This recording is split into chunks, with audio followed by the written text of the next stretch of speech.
Hello and welcome to another Vinny Talk Things. I'm your host Vincent LaRose, and today it is January 9th. I'm recording this at 12:30 in the morning. I'm sorry if my hat looks weird. I got a size too big, my fault. But we have some encouraging news with the Yankees in the offseason going on. As we all know, this offseason has been incredibly slow, not just for the Yankees, for all of MLB. We know the Yankees are looking for a starter. They're looking to add Cody Bellinger, but that might change now. They were looking for bullpen help, but we have some pretty interesting news with everything going on right now. So to start the video, I'll talk about the current Bellinger situation. So the Yankees have put in, I believe this is either the second or the third offer for Cody Bellinger, and I'm not positive that it's actually been turned down by Boris and Bellinger yet, but from what I'm reading and from what the reports are saying is that Cody Bellinger was offered from the Yankees 5 years. It was 30 plus million AAV. So they don't have the exact number, but that he's $150 million plus at this point. 5 years, 30 plus million. The only issue right now that the Yankees are really having with Cody Bellinger is the years. At the end of the day, Cody Bellinger wants 7 years. And as much as I didn't want the Yankees to go past 5, if Bellinger returns, I feel like they're going to meet in the middle and give him 6. So if we just perfect world saying right now, if all these numbers and assumptions are correct, reports are correct, the Yankees, if there was an agreement with Cody Bellinger, my best guess would be 6 years, 180 million, put him exactly at 30 million a year. That's where I see the agreement happening. I don't really know if other teams are super active in the Bellinger discussions. I know the Mets and the Dodgers were both interested. I just don't believe the Dodgers are going to commit long term to Cody Bellinger, and I don't know what the Mets are doing. The Mets are super weird, but it's very possible the Mets swoop in and give him exactly what he wants, and it wouldn't surprise me. But I think teams are smart enough now to know that Cody Bellinger is not worth 7 years, 210 million if they're chasing that 30 million AAV.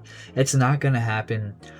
And if it does happen, wow, that's whatever team does it is just overly desperate. Or if it's the Blue Jays, they're just going all in and they don't care about the money at the end of the day. Just doing what the Yankees used to do, man. Fuck, it sucks now, but it's very interesting. So there is still a significant gap in those negotiations. So a different topic was brought up. It is now being reported that the Yankees are increasingly more interested in shortstop or second baseman, I guess you'd say now, Bo Bichette, which is very interesting to me. The Yankees just agreed to all their arbitration cases like just a couple hours ago. So Jazz Chisholm Jr. agreed to $10.2 million in his arbitration case. He was projected to get 12 to 14 million. So in my opinion, he took a little bit less money. I think he knows he could have got more money too. I think he really wants to stay a Yankee. And I think it's more in the sense of, hey, you're more enticed to trade Jazz Chisholm Jr. if you sign Bichette. If Jazz is making about if he does go and get that 14 mil a year, he's costing you a pretty penny, and on top of that, you know you can get good capital back for him. The issue I see now is if we sign Bo Bichette, the Yankees have essentially said Volpe is guaranteed that shortstop position for 2026. If they do sign Bichette, they do not see him as a shortstop. It would either be second base or third base, more likely second, and that puts me at this. Either one, the Yankees are going to be willing to move Jazz back into the outfield, throw him in left field if they were to lose out on Bellinger, which I'm not 100% against, but Jazz is such a good infielder, man. I don't see why you would take him out away from second base. Or in the sense of they're willing to move him back to third, and they either turn Bryce McMahon into this weird platoon situation, or it's very possible that one of those two are traded, more likely than the other. It's going to be Jazz. Ryan McMahon is not worth a lot, to be completely honest. The bat is really not there. The defense is elite, but teams don't really care about defense enough to trade for a guy making 16 mil a year. It's a very interesting what's going to happen here. The Yankees have a big decision to make. I think, and at the end of the day, what fits best for the Yankees is re-signing Bellinger Pretty much sticking to what they got right now and building more bullpen. I think what we all would want to see is throw Bichette at shortstop, man. Throw Bichette at shortstop. I know he's not a great defensive shortstop. I get it. And I know he's kind of slow and he doesn't have the greatest arm, and but Bichette is rough at short. I completely get it. But I'd rather have the bat over Volpe's bat, to be completely honest. Jazz is good at second base. God, people saying he's not a good second baseman. You guys don't know what you're talking about. Then you got Ryan McMahon at third, he's one of the best defensive third basemen in all of baseball. I know you're a little shaky with Rice over at first base, and now you're trying to teach Ahmed Rosario how to play first base. So I can see how the defense gets a little bit shaky in the infield. But right now,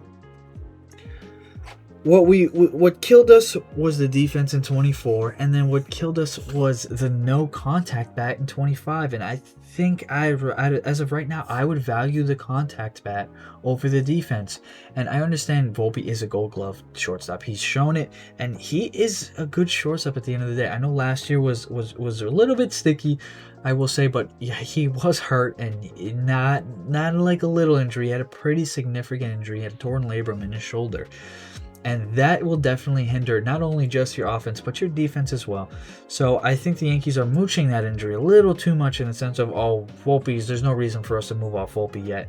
There definitely is. I don't think his 2 years prior showed enough for you to completely commit to him at the shortstop position. But I'm very interested to see what the Yankees decide to do with this, because there's already kind of an infield logjam.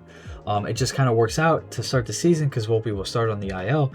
But then if you sign Bichette, now you have a really big log jam, and you're probably most likely going to trade Jazz there. He's the one. His contract's going to be up next by the end of the season. He's going to become a free agent. He showed interest in signing an extension. The Yankees didn't even consider talks there. There wasn't really much talks with an extension for Jazz. And it's a very interesting scenario. Now, I'm just wondering what is really going on in the Yankees' head there. Is there a true backup plan to Cody Bellinger, or is the backup plan sign Bichette and trade one of our infielders and see what we can get back for it? Maybe we can use that as an area to trade for a starting pitcher. Look, I'll be honest with you. If they signed Bichette, traded Jazz for a guy like Peralta, or traded Jazz for a guy like Gore, I can see the Yankees doing that, and I just, oh my god, like I said last video, if you put every infielder, including Bichette if we were to sign him, we put all the infielders we have on that roster in a room, and you had to go and pick one to start a team, you're picking Jazz Chisholm Jr. If you're not, there's something wrong with you. Jazz is clearly the best infielder out of that core group. Look, you can say Bichette hits a little more for average, but Jazz has way more power. Jazz is way faster. Jazz is better at defense than Bichette. Maybe Volpe has the defensive side over Jazz, but Jazz's bat's 10 times better than Volpe. And although Volpe should be able to steal bases, he doesn't steal a lot. Jazz steals more bases. McMahon really only has defense on him. Besides that, Jazz has everything over him. Rice, maybe you can argue Rice is probably a little more of a higher potential bat, but Jazz is better at every other aspect of the game. Jazz is the best infielder we have on the roster right now. So trading him is insane to me. Why you would do something like that? I wouldn't care if you threw Jazz at shortstop and play Bichette at second. I wouldn't care. I wouldn't even care. Volpe is the clear outlier here. Volpe is the most obvious outlier. I don't care if he rides to the bench. He only plays a couple games here and there. You throw him back into AAA. You're not going to throw him back in AAA. That makes no sense. He's making a ton of money now. He's making a little over $3 million. They agreed to $3.075 million, I believe, for Anthony Volpe. But there's no reason to trade Jazz. Even if you get Bichette, you can make that infield work. I don't see why you would do that. I wouldn't even care if you threw McMahon at first base and threw Jazz back at third. You can make that infield work. And I know the Yankees try to get away from moving guys around from their natural positions last year, but why are you going to trade or sign a shortstop and then not put him at shortstop? You're going to throw him at second? It doesn't make a lot of sense to me. So I really think the Yankees should stick to Jazz. I think at the end of the day, I still think Bellinger is their main priority over Bichette. I think talks have just intensified with Bichette because Yankees are, do have in the back of their mind, hey, it is a high possibility we do lose out on Cody Bellinger here. So let's make sure we're already in talks with the free agent. If we get that notification, hey, Bellinger signed to the Mets, Bellinger's gone, you go into that room with Bichette and be like, well, we're going all in for you. In the sense of, maybe, you have a limit on every guy, but of course, like, you're going to get to that limit with that free agent and really try to push for him to sign with you. So it's interesting to me. There's an avenue the Yankees can still attack if they lose out on Bellinger. I think a Steven Kwan trade is still very possible. Or maybe not possible, but it shouldn't be unconsidered on the Yankee side. I think Steven Kwan is the best defensive left fielder in baseball. On top of that, he's another really, really good bat to ball guy that you need. He showed a little more pop in that last year, so that would work nice for Yankee Stadium. And on top of that, doesn't matter if it's a lefty or righty on the mound, he's going to put the bat on the ball. So you're not really worried about the lefty-lefty matchups there so much like you would be with Jazz or Rice in the sense of that. So, but Cody Bellinger's in the same boat. Cody Bellinger is better than Steven Kwan in my opinion. He has a way higher upside with the bat. The defense is not maybe as good as in left field, but Bellinger is more versatile defensively than Kwan is. So obviously at the end of the day, you'd rather have Cody Bellinger, but he's going to cost $30 million a year. So that's just to see. The Yankees are getting really pushed to their limits with Boras, and we all know how Boras is. Boras is just a ridiculously hard agent to negotiate with because he wants what he wants. Him and his client going with a game plan. This is what they want, and they will keep going back and forth until somebody offers the closest to what they want. The thing that I don't like about Boras agents is, in the sense of, there's really no loyalty to any teams, and we don't deserve any loyalty from Cody Bellinger. He played for us for 1 year, just the same as we didn't deserve any loyalty from Juan Soto. But I do see a problem with the loyalty aspect in the sense of like, hey, you did play here last year. You like it here. We know you like it here. Why don't you come here? Like, we're trying to build a World Series caliber team, and we have a number that we have to stick to, although it's insane the Yankees have a budget now. But we have a number we have to stick to. Let's work something out. Like, I feel like Boras is not a good agent for that. The only Boras agent I've ever seen not go into free agency, want to stick to them is actually Jose Altuve. Jose Altuve is a Scott Boras agent, and he told Boras he's not chasing the most money. He wants to get a good amount of money, of course, but stick with the Astros, the team he loves to play for. So, and that's what they did. But that's a very, I'd say, rare occasion of a high-end player just being a Boras represented by Scott Boras and not even going into free agency, just going straight up. But as we all know, Yankees lost out on Edward Cabrera recently. They just and the truth is, the Yankees don't have the trade capital like other teams do. Yes, we have good prospects, but we're expecting Spencer Jones to play in the majors this year, and I don't think you're going to get off George Lombard Jr. just yet because you really don't know what's going on with Anthony Volpe, to be completely honest. Yes, they are still showing trust in him, but I feel like after next year, if he's the starting shortstop every day and we're still having issues there, like, you have to move on. If not next year, after the 5th year, I guess, you have to move on. You cannot continuously commit to that.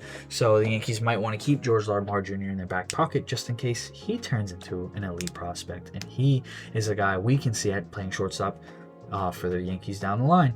So that all comes into play, of course, and just besides that, I think his last name is Lorang, the pitcher we got from the Boston trade. I always forget the guy's name, the catcher we traded to Boston. I always forget his name for some reason. But in that trade, he has some high capital too. He can get you.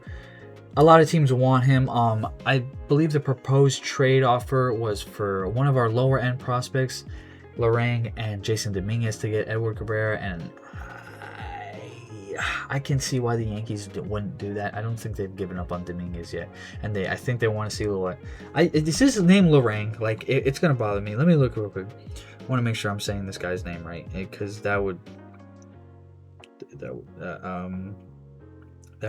really bother me if I'm just saying his name wrong. Hold on. Come on. Hurry up. No, it's Carlos Lorang. Yes. Yeah, I'm right about that. Wow, they have Spencer Jones as their fourth best outfielder. Oh, is it Elmer Rodriguez? No, Carlos Lorraine. Lagrange, is that his last name? I'm sorry, I don't know how to say his last name. But he was in the possible trade offers for Edward Cabrera. Again, they were asking a lot for Edward Cabrera, and I completely understand. But that always also makes me nervous in the sense of Edward Cabrera was probably the cheapest option in terms of trade capital compared to Mackenzie Gore, Joe Ryan, or Freddie Peralta. Freddie Peralta, in my opinion, is going to be the most expensive and the most unlikely. I think Gore. I really, really would like to see Mackenzie Gore start in Yankee Stadium. I feel like that would fit him well. I know the ERA is a little bit inflated, but remember, he played on the Nationals last year. I'm sure there's plays that could have been made that just did not help his ERA on that team. That team was atrocious last year. So there are still trades being talked about. Really hasn't been much talk about improving the bullpen, which is definitely a necessity here. I think the Yankees are playing it in the sense of let's get a starting pitcher first, only because they know once they add a starter, they're going to have more bullpen help later in the season. When guys like Clark Schmidt come back, and then you're going to probably bump Will Warren and Ryan Yarbrough once Rodon and Cole come back into the bullpen. And Yarbrough has been very effective in that long man role. I think they would like to see what Warren can do in that long man role. And it's a possibility you bump Heel in there, because once everybody's back, and say if you got Gore, you'd have Cole, Fried, Rodon, Gore, and either Schlittler or Heel. I pick Schlittler to be in the rotation over Heel. I know Heel has shown a lot more, but just what Schlittler did in the playoffs, he deserves a spot for it. Obviously, it's very possible once all those guys back, somebody's hurt, or one guy's proved his worth over another to be in the starting rotation. So, but the Yankees, if they do add another starter, have a pretty decent amount of pitching, and some of that is starting pitching, but I can see the Yankees working something out where a starter becomes a good reliever. Like that's kind of what they did with Luke Weaver, and I believe in Matt Blake doing that again. So I think the Yankees are also keeping that in their back pocket in the sense of they don't necessarily have to trade for bullpen help right now, and it's really not hard to get bullpen help. You can get bullpen help and different areas. Yes, are we going to get a superstar closer or a disgusting setup man? Probably not, but I do think the Yankees at least trusted their back end enough with Fernando Cruz and how much he improved last year with Camilo Doval, David Bednar, guys like that. I think the Yankees are not super worried about making a good bullpen, and I trust the Yankees to trade for a couple guys some of us I might never heard of, and then we go, wow, that's actually, this bullpen was built well. At the end of the year, it could happen, or we could be in the same spot where we were last year, where we're like, wow, this bullpen sucks. So I don't know. I don't work for them for a reason. I just talk on a camera. But there's like I said, there's a ton going on. It's starting to finally heat up. I believe within these next couple of weeks we should start getting the big moves starting to happen. Another avenue of it is pitchers and catchers are 4 weeks away, man. It's almost time for pitchers and catchers to start reporting.